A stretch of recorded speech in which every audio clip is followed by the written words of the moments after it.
May tumor ka daw sa utak mo. Ba't hindi mo sinabi sa akin yun?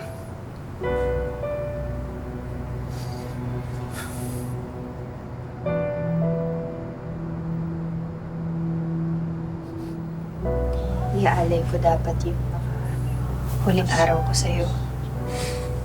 Hanggang sa nalaman ko na lang kung sino ka talaga. Kung ano yung mga ginagawa mo habang nasa ibang bansa at nagtatrabaho para sa atin. Paano mo nasikmurang hut-hutan si Fe? Oo, masama ang ugali niya. Pero Frank, may Diyos. Wala kang karapatan na gawin yun sa kanya. Kahit mahirap tayo, may dignidad tayo.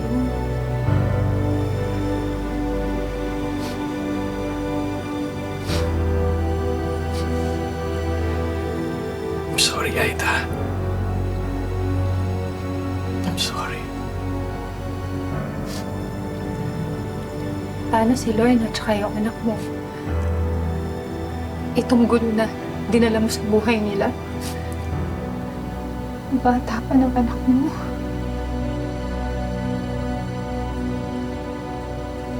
Frank! Frank, si Dayan! Kinuha ni Faye! Puntahan to sa lugar na to! Si Dayan! Gagawin natin!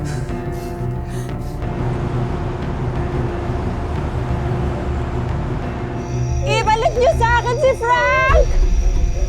May tumigil ka na! Susuko na ako, hindi na ako tatakas. Kahit hanggang mamatay tayo, tayo pa rin na magkasama. Ibalik mo lang sa akin ang anak namin ni Lorna. Tumating-ting kayo, ha? Alam mo, Frank, hindi ganun katali yun. Alam kong galawan ng mga tusong kagaya mo, iiwan mo rin ako! Pero, kung nasa akin ang batang to, hindi mo na akong hihiwalayan pa. Faye! Huwag mong idama yung anak namin dito! Huwag ka nga makialam! Faye, ganito na lang, ha? Ibalik mo na sa amin yung bata. Si Frank, sayong-sayo na! Talaga?